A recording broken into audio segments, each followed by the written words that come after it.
Hey, it's Jonathan. Thanks for listening to Good Authority. In this week's episode, I sat down with Wendy Smith, who's the author of Both and Thinking and is a remarkable researcher, professor of business at the University of Delaware. And we really pulled apart the problem of either or thinking, these paradoxes that we get into in our organizations, in our families, even in our national conversation. And Wendy really shares some incredibly powerful frameworks for how do we get out of these stuck places into more productive and unifying conversations so we can start to make things better in our world. I think you'll really enjoy it. Wendy, thank you so much for joining me on Good Authority. I'm really excited to get into this conversation. I had an opportunity to dive into the work that you do and some of the thinking, which I think is just so profound and lovely. But for the benefit of our audience, can you tell us a little bit about your background and how you got into this world? Sure. And Jonathan, it's great to be here. And I come to this work as an academic, but as a uncertain academic. And in fact, my decision to become an academic is one of the things that influenced or that informed whether I should, or the kind of work that I do. And so I'm happy to talk about that. But I am indeed, I have a PhD in organizational behavior. I study leaders and leadership in organizations and how leaders make decisions in organizations and how people make decisions in their lives. Wonderful. So I definitely want to get into that decision of the reluctant academic, or the exact word that you used. But before we do that, I just want to highlight something which I know we'll come around to, and I hope we'll spend a lot of time on. What I think in your work, you hit on what to me is the most underdeveloped and critical skill in the modern world, which is being with uncertainty and being with ambiguity. So with that in mind, let's talk about the uncertainty of whether or not to be an academic. How did that happen? Yeah, I sometimes bring the work that I do now on paradox and both and to a hilltop in New Haven, Connecticut while I was an undergrad. And just very briefly, I was studying psychology and political science. And I was looking at the psychology of our political decision-making, but I was not sure what I wanted to do going forward. I was quite jealous of my friends who were pre-med because pre-med is a very certain path.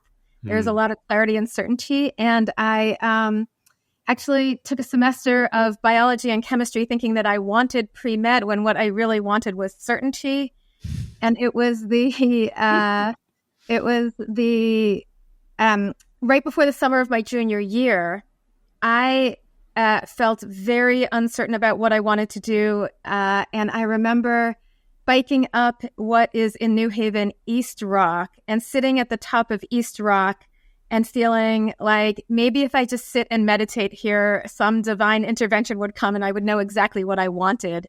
And no divine intervention came, and I did not know what I wanted. But it was that moment of discomfort and that sort of challenge of, well, I really want something clear. I really like the idea of medicine because it helps people.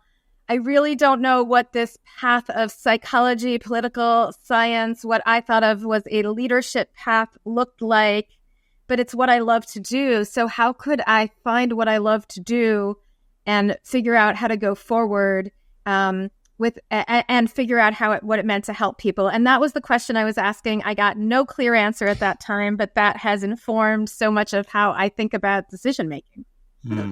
Just zooming into that moment, I'm picturing you on that hillside, and I'm wondering, I think a lot of people find themselves on some version of that hillside at some point in their life. Did you have somebody in your life that you felt like maybe you could, if you couldn't get divine intervention, maybe some advice from a good friend? Like, how did you approach it? Did you ask anybody else for their opinion? Like, what kind of advice did you get at the time? It's such a good question. I was coming out of our career center. And so I was looking for professional advice. And at that time, career centers were not all online, but there were people and I could go in and look at books. And the truth is that our career center was really fabulous, but not that targeted in what I wanted. Probably the best advice I got was that I was working with a really fabulous mentor at the time. It was a woman who was, in fact, a PhD in organizational behavior, which is where I landed. I was working with her as a bit of a fluke. I was able to take her graduate class and count it as part of my undergraduate major. And what she advised me was just sort of take the next step, figure out what the next step is. Don't have to figure out what the next 10 years look like. And for me, that next step was doing some research with her. It was doing some research with another professor and then asking, do I like this? And I guess you answered that you did, at least enough to keep going? I mean, I would like to say that it was like an epiphany and yes, but in fact, it took quite some time. It took multiple experiences and multiple conversations and multiple next steps for things to pan out. And in fact, it took a bit of time. And I'm grateful for that. Like if I were to go back and offer advice to my 18 or 19-year-old self on that hilltop or 20-year-old self, it would be to value that uncertainty and, to do one of the things that we talk about now, which is to know that it's uncomfortable. And we talk about finding comfort in the discomfort. Like that's what I would want to offer my 18-year-old self is the knowledge that things will work out and to be less uncomfortable with the uncertainty. Not that I need certainty, but that I could accept that uncertainty better. I love this topic. And I think that, it sounds like you were faced, like a lot of us, right, with a situation in life where we approach it as an either or. It's kind of like we're deeply conditioned, whether it's innate. Maybe you can tell us whether it's innate or not, but we definitely have a strong tendency to approach problem solving or the situations in our life as an either or. And so you're in that moment, right, where you're like, well, I often think about it like the old Clash song, like, should I stay or should I go?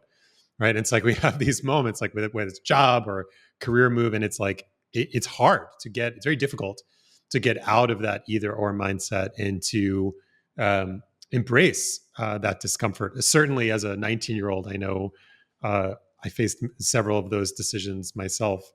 But I love the idea of the advice that you would give yourself to embrace the uncertainty. But let's drill in on that, because I think this is where a lot of people get tripped up. When you say, and I agree with you, we have to learn how to get comfortable with discomfort. That in itself is a paradox, unless we understand it the right way. And I think I know what you mean, but what do you mean when you say become comfortable with the discomfort? Yeah. And Jonathan, I'm so glad that you brought us back to the either or and both and piece of the decision, because that's where I landed. So if I were to sort of offer up the big idea, it's that exactly what you said, we face these conflicting pressures, we frame them as an either or, that if we were able to be more expansive in our thinking and open up, we could see that these opposing ideas are not just in conflict with each other, they reinforce each other. If we can find a both and, we're more generative, more creative, more expansive, both in our own decisions in our own lives and also in how we interact with others. There's the thesis. And I love, yeah.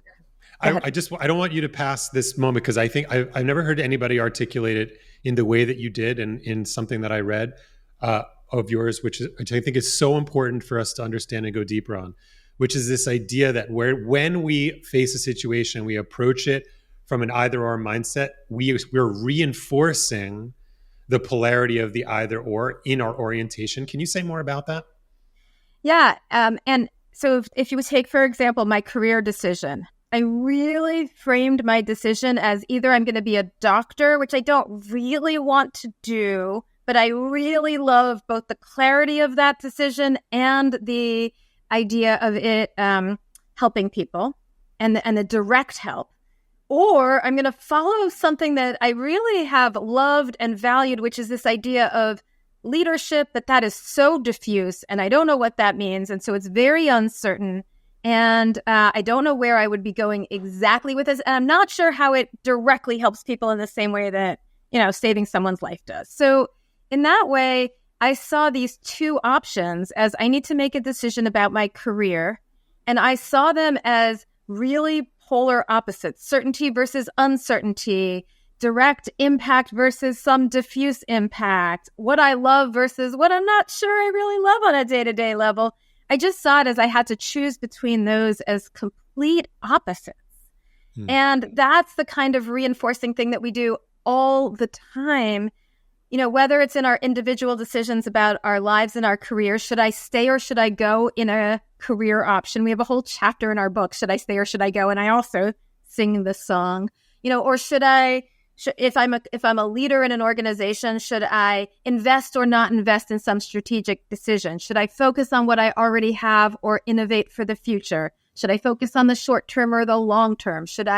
These come up all the time. And by the way, and one of the things I'm thinking a lot about is how these opposing pressures come up a lot in our politics today, globally, nationally, and how we create the conditions to pull them apart so that they just feel like there is no overlap or no way of engaging in these opposing pressures. And that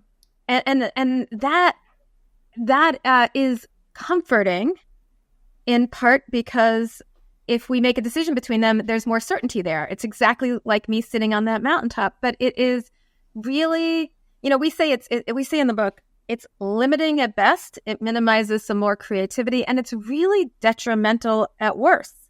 And we're seeing that whether it's in our national politics or in the kind of conflicts people have in their families and their homes and their partnering with their kids, that we don't get to see the possibility of people having different points of view and being able to come together on them. I love that you tie it into obviously something that's, we're all watching really closely in the political sphere here in the US and the US election. And it's a lonely place.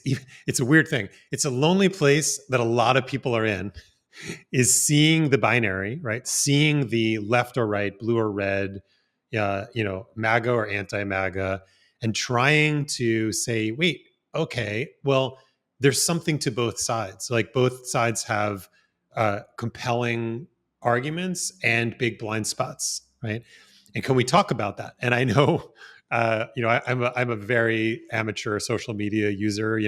We're just getting started, kind of on this journey with this show from the beginning of the year, and it's not something that I've done for 10 years, but I know, just in my limited experience, just how lonely it is to say, well, wait a second, like, this person over here that you're prepared to hate and prepared to put in a box and prepared to say they're an idiot and they're terrible and they're evil, there's actually some valid points that they're raising. Can we talk about those instead of getting stuck in this, this back and forth?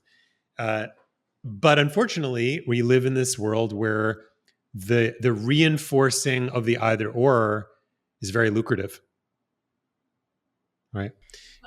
Yeah, it's lucrative, and social media is a channel that exacerbates our tendencies to do that. So if we have the tendency to take opposing ideas and to see why they're different, rather than either to see the ways they to see the ways they interact or to see the ways that they have similarities, social media reinforces those differences, and then political campaigns even more reinforce those differences. And I think there's a piece that we should sort of put on the table, which is that the technology reinforces it, but it's partially because we're uncomfortable with the uncertainty when we don't make decisions. It's also partially that the differences feel more simple. It feels more complex to say it's not an either or. There's a both and. I could both be, pick your favorite political issue, tough on crime and concerned about, criminals and want to, so whatever it might be, or concerned about the criminal justice system and whether it's really fair. Both of those could be true. And it's hard to sit in that complexity. And that's, I think, the invitation of where we need to go as individuals and as a society. So when I'm interacting with, let's say social media, right, and I see a viewpoint that I disagree with, right, it's so comfortable to, flame a quick response because it helps me identify myself, right? Because like I know who I am in opposition to that idea that I disagree with, right? So I can find myself and I can feel a sense of relief in reaction to something that I know I disagree with, or I can like plus one or thumbs up something that I do agree with. In both cases, it helps solidify, and I may be going pretty esoteric here, but I think it helps solidify our understandably fuzzy sense of self, right?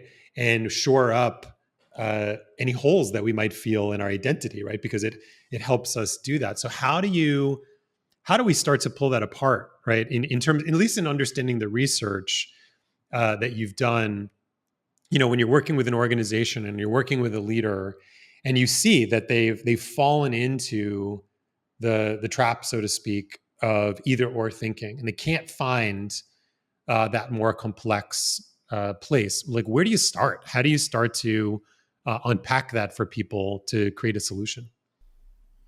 Yeah. Gosh, there's so much to say to what you've just said.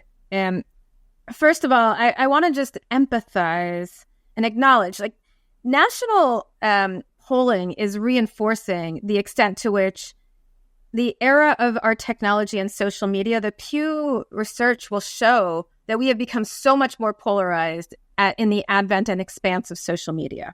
And so that the technology is reinforcing this idea that we want to be so opposed to one another. And that it partially informs your question about, well, how do you go beyond that? And I think the question of how you go beyond that, there's a bit of a process, and it kind of depends on, are we talking about how do you go beyond that in conversations that you have with your family so that you don't lose your friends and family over opposing ideas? How do you go beyond that in your organization? How do you go beyond that in your partnering? But as an overarching framework, what we suggest, we talk about sort of a 3-step, and I can offer it up, but I think the value is, what would this look like in different contexts? The first is we talk about noticing the tensions and changing the question. So noticing how often we ask questions in our personal lives or in our relationships, and how frequently we frame them as an either or, and inviting us in to just shift the question. What would it look like to ask a question? How can I, or how can we accommodate both? How can I have a career that is both impactful and impassioned and has some clarity and some certainty and does things that I love? How can I have both of those things? How can we create a justice system that is tough on crime, but is clear and fair to criminals and gives them a pathway back to society? How can we have a relationship in which two people who have different points of view can, somebody who likes to be really planned in their vacationing and someone who likes to be spontaneous, whatever it may be, how could we accommodate these different approaches and shift the question? And then the second and third look like, how do we analyze those options and how do we make choices around them? And I'm happy to lay those out as well. But the first piece is just noticing how often we either or and why we do that and how we can shift that approach and that question. So let's do a live demo. First of all, let me say, like, I'm lucky in one respect, in the sense that I love to plan vacations, and my wife loves when other people plan vacations. So it works out really well for us, or plan travel. But let's do a live demo and try to mock it up. And how do we make this shift from these kind of either or questions to more sort of yes and or sort of questions that bring us together? So I was with my folks over a weekend recently, and they're, I would say the classic New Yorkers, very anti-Trump. They're reasonable, kind of, lifelong Democrats, and very strong values, and really believers in justice and fairness and accountability. and they can't get their head around, and they're very, very kind about it, but they can't understand the way the justice system is working, and why Trump hasn't been held accountable for this, that, and the other thing, and the decision that the Supreme Court has made around presidential immunity, and all of these things that have happened recently. And I understand their point of view, or at least I think that I do. And what I tried to do is I tried to not necessarily straw man the argument, but take the other side. And because I know the types of media that they tend to consume, they tend to be consuming a certain flavor of media and a certain perspective. And I try to educate myself on other points of view, other sources of media, especially the ones that I don't agree with. I have a personal practice of reading publications, whether they're online or offline, to read points of view that on first glance I'd be like, no, I don't think there's anything to that. And I try to understand where that's coming from. And what I tried to do with limited success, but what I tried to do is I tried to say, okay, well, let's try to understand why somebody might think that the legal system is being used unfairly, because there's a lot of people who feel that way, not just the 30% of hardcore Trump supporters, but there's a lot of people who feel that the justice system has been used unfairly against Trump. But I didn't really succeed in my argument. I felt like so what could I have done differently? How could I have asked some questions in that scenario, if that's a fair scenario to use, to have it be more, to sort of get out of that either or dilemma? Yeah. And Jonathan, I'm just aware that you were recording this right now, only a couple of months before the 2024 election, and emotions are high, and it's a pretty intense time for people on both sides of this debate and how they're feeling about it. And I just want to name how this particular issue, and I'm so glad we're addressing it, it feels to people existential. Like, it doesn't feel to people, it feels like there's no either or, because there is an existential threat on both sides, that both sides are feeling that. And so it feels, you can feel the depth of wanting to address the issue. And I wish that I had some really good, clear advice for our lawmakers in the United States, in Washington, of how they can both and. I mean, I think that there's fabulous history for us to go back and realize that our country was founded on the integration of more conservative and more liberal beliefs coming together. Some people might argue that we're not even dealing with beliefs right now, we're dealing with something else. But I think the place that I feel really compelled at the moment is thinking about where the both and sits in building relationships on the ground. So, again, I think that what's happening in DC and in our political sphere is so mediated by social media, in that, like, social media eclipse and news and fake news and are, it's just so hard to cut through and be able to bring people together at a national level. So the question that I'm really compelled by is your exact question, which was, well, does that mean that we therefore can't bring people together on a personal level and invite in conversations to realize that there is much more overlap on a personal level? Mm-hmm. So I would say, number one, I feel compelled by bringing democracy down to our personal, interpersonal conversations. Mm. And that's not the case anymore, in that so much of people's personal spheres are surrounded by others that reinforce their point of view. So very few people have people that they can talk to about opposing political perspectives. We're stuck in these sort of what we've called echo chambers, reinforcing what psychologists point to as confirmation bias. We look for the people that reinforce our point of view. So the first piece is to know and to be able to find connections to people who might have a different point of view than you. That's number one. The second piece is that knowing, acknowledging, changing our framework, that there is so much more overlap in our politics than we see at the top of the ticket, right? So let's move away from having a conversation about who we should vote for and into a conversation about policies and issues And what research will show us is that there is a huge amount of overlap on these issues.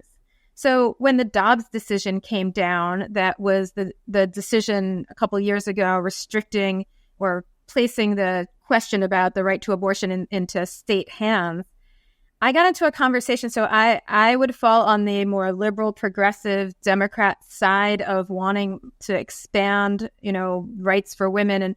And I got into a conversation with a very good friend who would fall on the side of wanting to restrict access to abortion.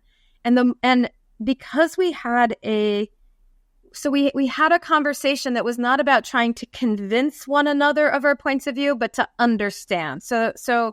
Number one, we framed it as there's value in our different perspectives. Number two, we framed it as how do we move from convincing, influencing, to understanding, to radical curiosity. And then we could say, hey, tell me what you think. Help me understand. And moving the conversation to that different perspective fostered some really strong, deepened our ties for each other, deepened our respect for each other, and actually enabled us to work together to put together a media piece about that reinforced, the truth is that when it comes to issues like abortion, there was a huge amount of overlap that we believed in. Now, there was significant differences, but we had so much overlap, and to value that as a starting place shifted the entire conversation. If we could do that at more often at the local level where democracy really happens, I think we would build stronger communities, stronger trust, stronger relationships, and we would avoid some of the huge clashes that we have become or that have come to us at the national level. I love that. A couple of responses. One of the things that I try to help people remember, because I think these issues do get so existential, as you said, is I try to remind people like the only existential issue really is existence. That's like really the only one that you have to, everything else is really actually identity and belief and ego and all those other kinds of things. Sometimes I can have that conversation. Sometimes I can't, but the existence is enough to worry about. But I love this idea of the conversation that you had with your friend where you were able to disagree maybe positionally, but find a local solution. And I think a lot of times it comes down to like bridging language that we don't really have great bridging language. And so like in my example, I'll share with you, this was my attempt. I posted this somewhere. I said, if I was Kamala Harris and here's what I would say is, and there's people probably both sides are going to hate this, but this is what I would say. I would say, look, I'm a prosecutor and I believe in people being held accountable when they break the laws. I think that's really important. It's one of our fundamental values. And I believe that Donald Trump has committed crimes that he has not yet been held accountable for. So that's important to me. And there's something that's more important to me at this point in our history and where we are as a country, which is that we come together and that we find a way to heal some of our divisions. And so my first act as president when I win is going to be to pardon Donald Trump of all federal crimes in the spirit of unity, and to try to, and so that's my attempt to try to make some bridging language that both things can be true at the same time. Now, I think there's a lot of Democrats that would hate that. I don't know how a lot of Republicans would feel about that, but like to me, that's like the level of leadership that we need to get us through division, to get us out of this either or. How am I doing? How am I doing relative to, or am I just making it worse? No, I think, so I'll put a little bit of language around that of how we think about the both and. So I was saying that we had this 3-step process, right? First, change the question, move from either or to both and. Second, we talk about this analysis process. And what we mean is, how do we talk about the issue? How do we approach an issue? How do we approach the either or? And what we argue is that the either, or how do we approach the challenge? And the either or approach sort of pushes us into like, do we pull things apart in service of choosing between them?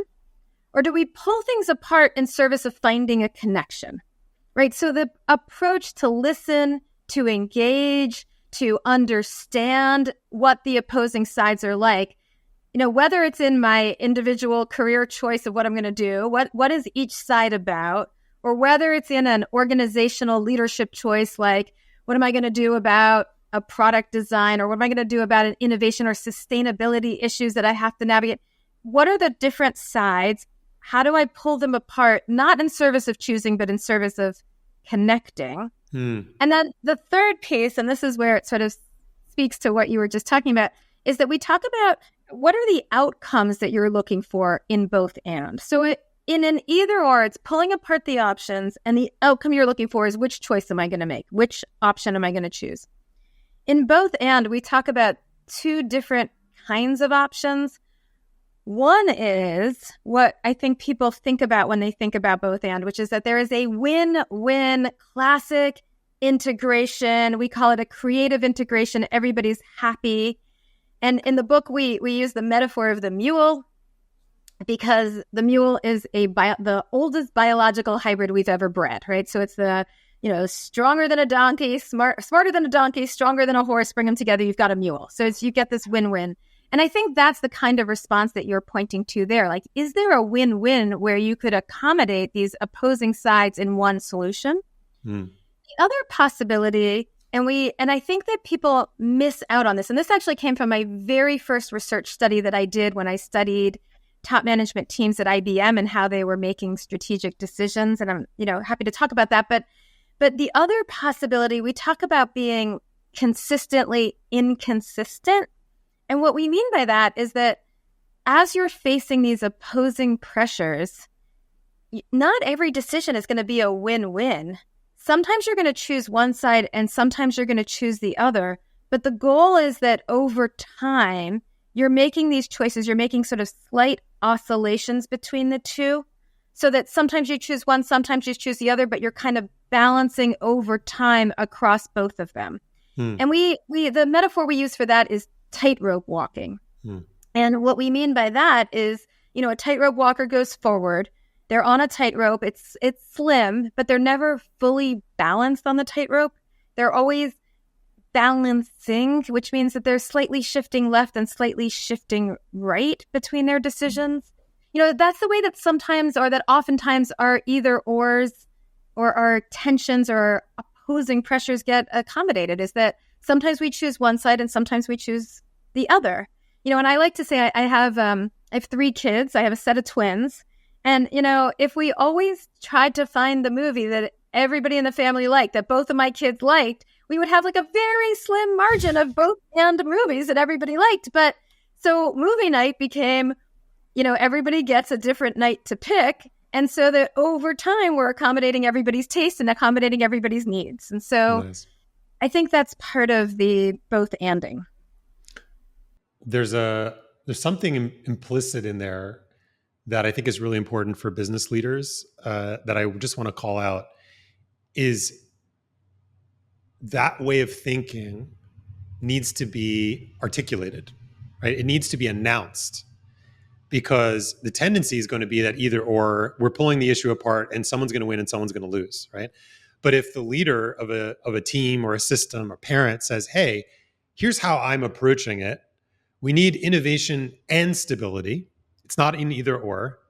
And I want to have a discussion about this product launch or these kinds of things. And we're going to be walking a tightrope. Then I think you introduce permission into the system where it can de-escalate, right? It can become a little bit less existential, right? To go back to what we were talking about before. Oh, okay, we're in a different, let me use a different part of my mind. Let me put away my knives and other weapons, and just, okay, everybody's going to get what they want, but not necessarily in the way that they want it, in the order that they want it. And I understand that my concern, if I'm a stability person, leadership is not ignoring my concern. If I'm an innovation person, leadership is not ignoring my concern. And we're going to do this together. But I think what leaders forget is the importance of expressing that. Hey, here's what I'm hoping we can do, and reinforcing that. Oh, we're falling into that either or thinking again. Let's come back up again. Let's remind ourselves we need both. Both is challenging. It's a tightrope. And I think we have to keep reintroducing that permission into the system. Yeah, absolutely. You asked me earlier about working with leaders, and I have worked with a whole lot of leaders. And what I realized really early in this work is that a big piece that I offer is language, is the language that enables people to articulate a different approach. And so I introduce this language of both and, but what I found also is that a lot of leaders then come up with these great metaphors to remind their people why they have to do this. So, one of my now colleagues and people that I have worked with is Terry Gore, who was the CEO, Terry Kelly, who was the CEO of W.L. Gore and Associates. And she talked about at Gore the need to both have enterprise-wide systems across the organization and at the same time reinforce a culture that built that organization on the power of small teams. So they both needed to be small and intimate, but also broad and integrated. And people felt very anxious because the power of small teams was so inculcated into this culture, they were worried about losing it when she talked about enterprise-wide. No, she would say this is a both and. And the metaphor she would use is, look, if we're going to live, we need to both breathe in and breathe out. Breathe in and breathe out. It's not one or the other. So we need to both look enterprise-wide at our strategy and reinforce a culture of small teams to try and minimize, again, we're going back to that emotional discomfort, that anxiety that people were feeling that they would lose what was core to the organization. Yeah. Another leader that I worked with or that I studied in Canada, Zita Cobb, who I am a huge fan of, started a social enterprise in Newfoundland to redevelop very diminishing, impoverished communities in Newfoundland. She talked about the need for reinforcing local, unique, distinct cultures in rural communities so that we are not a monoculture. But at the same time, those communities, in order to survive, need to be connected to our global integrated economy. So we have to be both global and local. We're not going to connect to the global economy so everything becomes McDonald's. We're going to do it so that we reinforce what's unique and valuable about us locally. And so their metaphor is a cauliflower. They want unique and distinct florets that's connected to a strong core. So in many ways, this language and how we communicate this complexity of both and is really important for organizations, for leaders. It's also really important in our personal lives. Yeah, and you got me thinking as a lawyer by background, and my favorite class was constitutional law. You're describing the 10th Amendment, right? You're describing the tension that's baked into the U.S.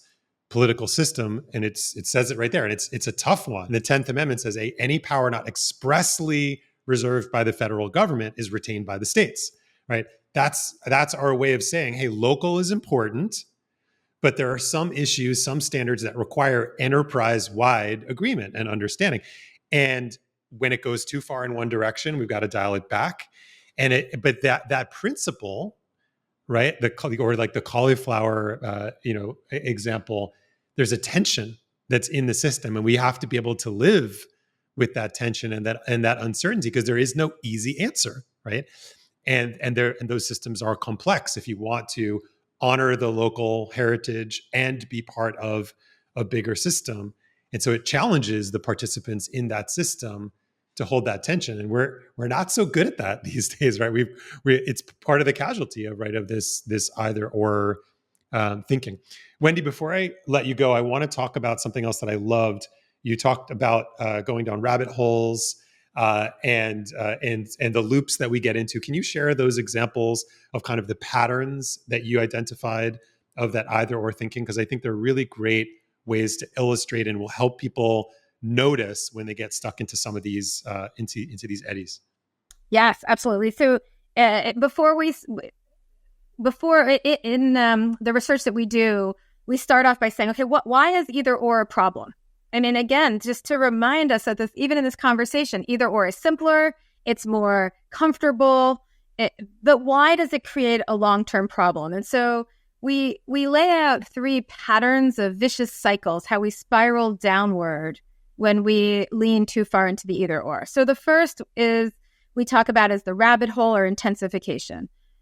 We pick a side of something we re-emphasize that side and we get stuck. So an example that we like to use is a really sort of classic example of organizations and how they get stuck in in an existing product, an existing process, the way that they've always done things and can't innovate. And so we use the example of Lego, which is a fantastic company, became toy of the year, but got very stuck in the way that we do things is this one manipulatable interlocking brick, and became very resistant to any kind of innovation, adding new colors to the bricks, co-branding. There's a whole folklore about how the George Lucas team went into the Lego team early in the 2000s and said, hey, let's make Star Wars Legos. And they said, no way. We don't co-brand. We are, and the problem is that as we see in this kind of example, lots and lots of companies die because they are so stuck on what they have been doing that the world around them changes and they can't change. The same thing is true for us as individuals. We get stuck in a point of view, in a set of skills. We don't innovate, we don't change, we don't learn. And then, we become, those skills are no longer valued, and that becomes problematic. So the first is going down a rabbit hole and getting stuck and not seeing the other perspective. The second we call the wrecking ball. So all of a sudden the world changes around us, and what we do is that we shift so significantly to the other side, the other approach, that we, the expression, we throw out the baby with the bathwater. We get rid of all the good with the bad. So in the case of innovating, that's exactly what Lego did. They were the toy of the year. They were doing great. And then in the early 2000s, they almost filed for bankruptcy because all the toy industry was moving to electronic toys and branded toys. And so they said, oh my goodness, they brought in a new CEO and they said, we're going to innovate in every single way possible, every kind of innovation. And so that was the time when Lego introduced Legoland, when Lego started to co-brand with everything. So now there's Lego Barbie and Lego Harry Potter and definitely Lego Star Wars. That's when they started to not just introduce a new color into the mix, but like hundreds of new colors and thousands of new little pieces. And it was that almost led them to fail, because while their revenues increased, their costs skyrocketed, right? And so that almost led to some significant failure because they moved so far to innovation that they had no discipline to add to it. So, and I like to say, in the wrecking ball approach, anybody who has ever tried to diet, right? So when you're on a diet, you're super disciplined, you're focused. When you're not on a diet, you're more spontaneous, right? And so you diet, and then you're like, oh, and you eat the, whatever it might be, the chocolate croissant. And then you're like, oh, well, I've eaten the chocolate croissant, you throw everything else away, and there goes the diet, right? And then you sort of swing back and forth between these different options, or we see this in organizations with their culture, right? We're going to have a very team-oriented culture. Everybody's going to work together, a lot of teamwork, and then people rebel because they have no time. Their calendars are so full, they have no time to actually get their individual work done. Okay, well, then we're going to protect individual time, and we're going to minimize teamwork. But then, there's no coordination, right? And so instead of how can we have a culture that does both? How can I live into a diet that allows me some spontaneity and while being, how can we accommodate both? Anyway, and the last of these three, and I think this is where we spent a whole lot of our time talking today, and perhaps the most pernicious is what we call trench warfare. And this is the idea of polarization, or the idea of taking a point of view and then opposing, rejecting, dismissing, even dehumanizing the other side so that we can't see any value in it. And we call it trench warfare because you could just imagine the idea that people dig a trench to surround themselves with others that have a similar point of view to reinforce themselves, and then fire out on the other side without really knowing, humanizing, connecting. It's a dehumanized other side. And that's the kind of conversations that we are having now in our either or way, both in our national politics, but people are doing this in their organizations and the conflicts that arise in their organizations and not being able to listen. So I like to give the example. I was doing a small dinner roundtable for a set of CFOs, and the topic of sustainability came up. We were in Europe, and in Europe, there's a strong commitment to sustainability. And they all said, yes, this is very important. And then we're on drink 2 and drink 3, and the CFOs all started to say, but those sustainability guys have no idea about the bottom line, and they have no idea how to manage costs. And they're just, so, all of a sudden the underlying this is a really important agenda, but, all of the biases against these sustainability guys, as it might be, came out. And so you could just see that sort of sense of we really don't see each other as partners in getting to a better place together. So that's the third option, and that's the one I think we've spent a lot of time on today. Yeah, it's a beautiful way to think about it, and a way to self-examine yourself as a leader. I know I definitely have fallen victim to the wrecking ball. It's very generous. You call it an approach, right? The wrecking ball approach, where they're kind of wildly swinging. And I see it actually a lot these days with a lot of clients, a lot of companies we work with, especially in the face of AI. AI is such a disruptive force. And I think people rightfully are saying, whoa, this calls into question, if not everything, a lot of things about the way we're operating our business and the way we think about our operations, from sales, marketing, finance, what have you. That I think there's an attraction to making big, bold decisions.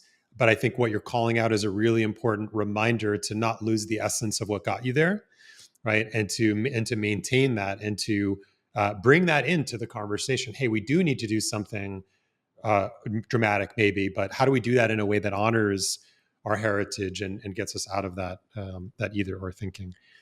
Yeah, and Wendy, Jonathan, you want to add before that this idea of making a bold decision. So for those people that are leaders on the show, we definitely advocate and are, having a strong commitment to a vision or a mission. But that vision or mission has to be broad enough to accommodate these competing demands, right? So a case study that we have in the book is Paul Pullman, who made a very who was an incredibly successful leader, CEO of Unilever for 10 years, pulling it out of almost bankruptcy to become one of the guiding companies in the world. And he started out saying the first thing he needed to do was set out a very clear, very strong vision for the company. But what that vision did was to hold and to embody these tensions. And the vision and the mission was that they were going to create, make everyday living sustainable. And that made sure that was a company that could both focus on their bottom line, double their profits, while focusing on and addressing issues of environmental sustainability and social improvement. That they were going to both be a global company, but that was going to address local and distinct needs in the developing world and the developed world, and how they were different from one another. So I think there's real importance in knowing that you can still make a very bold statement as a leader, and that bold statement can accommodate competing demands within it. It's a great example, Wendy. I think you've given us so much to think about one of the most pernicious and destructive patterns that I think we find ourselves in, this either or thinking at the individual, community, and of course at the national level here in the US and global, right? We're really struggling with either or thinking right now. So thank you so much for taking the time to do the work that you do, and the decision to reluctantly or with ambiguity become an academic and add this body of work to the world, and to be able to articulate it so beautifully. Thank you so much for sharing that time with us today. Yeah, thank you for having me. Thanks for a great conversation. All right. We'll hope to see you again soon. Thanks so much for listening to Good Authority. If you enjoyed the conversation, please be sure to get subscribed and leave us a review over at Apple or Spotify, or both. You can share the episode with friends, family, colleagues, and maybe even your arch enemy, and you'll be getting new episodes every Wednesday. Thanks so much for listening.